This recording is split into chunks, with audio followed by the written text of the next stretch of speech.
كنقدم احر التعازي للاسره ديال البنت اللي وضعت لحد الحياه ديالها بسبب التنمر اللي تعرضت ليه من سبب الاستاذه ديالها. كنقول لكم الله يصبركم، ولله ما اعطى ولله ما اخذ. وبصح هاد المساله هذه يعني كتاثر بزاف الواحد، وسيرتو انها بنت مازال قاصر ومازال صغيره. راه بزاف الافكار هذه يجيوها اصلا كتكون قاصر، كيكون مازال في سن المراهقه، يعني كيكون مازال ما نماش واحد الشخصيه اللي هي قويه، اللي يمكن له انه يواجه فيها الحياه.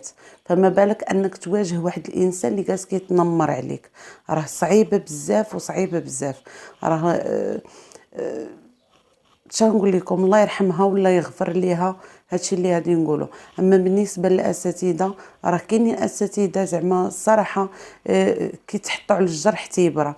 كاينين اساتذه كيحسوا بنادم واحد اخر، كاينين اساتذه اللي عندهم فقراء في القسم تيحسوا بهم، تيعاونوهم، تيمدوا لهم يد المساعده. وكاينين اساتذه اللي كيتفاهموا داك السن اللي كيدوزوا بها الدراري، سن المراهقه، وكيوقفوا معاهم وكيحاولوا ينصحوهم بالتي هي احسن. ويعني شنو كنقولوا حنايا؟ التربيه والتعليم، يعني انه تيحسبوهم بحال داك ولده ولا بحال بنته، وكيحاول انه يتجه معاه في داك الاتجاه ديال التربيه وعاد التعليم. وكاينين واحد الاساتذه الله يهديهم، الله يهدي ما خلق، انه الدري او التلميذ او التلميذه منين تيدخل عنده القسم راه تيتنمر عليه بواحد الطريقه اللي في شكل كاين بزاف د الحالات. انا شخصيا وقعت ليا واحد المشكل مع واحد الاستاذه منين كنت مازال كنقرا وكنت مازال صغيره. منين شفت هذا الفيديو ديال هذه البنت هذه، والله الا حز لي في قلبي وضرني في خاطري.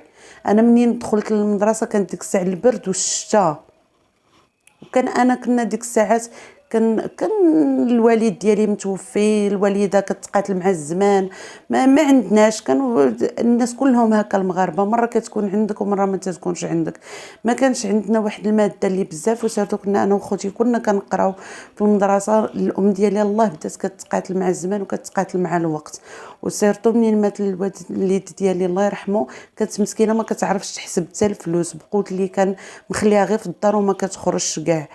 في التالي منين بدينا كنقراو كثر عليها الحمل. انا واحد النهار كان البرد والشتا، ما عنديش الصباط ولا السبرديله ولا البوط اللي هادي نلبس، لبست الصنداله دخلت بها للقسم. فاذا به وكنت كنت من الاوائل وكنت كنقرا مزيان. جلست في القدام، يعني في طاولتي العاديه اللي كنجلس فيها ديما، جلست للقدام. فاذا بالاستاذه كتقول لي رجعي للور، رجعي جلسي للور. شتي غير كنشوف رجليك لابسه الصنداله في رجليك، وفي هذا البرد هذا كتجيبي لي التبوريشه، كتجيبي لي البرد. وهزيت حويجاتي ورجعت للور. ولكن ما نكذبش عليكم، شحال القهره اللي حسيت بها، شحال البكا اللي بكيتو داك النهار، بانني ما رضيتش بان ندير لي هكاك حدا الدراري. يمكن الدراري ملي كيشوفوني بانني انا بالصنداله، راه يمكن نقول لهم رجلي كضرني بالصباط، يمكن هذا. ولكن باش تجي انت وتحتقريني في ديك اللحظه، راه ما كيتقبلها حتى شي واحد. انا كبيره دابا، وصلت كبرت، تزوجت، درت ولدي الحمد لله، ما خصني حتى شي خير، عايشه بخير الحمد لله. ولكن كتبقى كتجرحك، كتبقى فيك ديك الهضره. يعني ديك البنت اللي مسكينه مشات وضعت حد لحياتها، راه الله يحسن العوان، يعلم الله شنو وقع بينها وبين داك الاستاذ او ديك الاستاذه، حتى وصلت لهاد المرحله هذه. فلهذا كنقول لكم الاساتذه اللي تيديروا مزيان مع الدراري، الله يجازيكم بخير.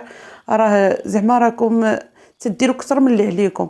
ولكن الاساتذه اللي كيجرحوا بحال هكا الدراري بهذه الطريقه هكا، راه حرام عليكم. وراعيوا الله شي شويه، راعيوا الله شي شويه في دوك الدراري.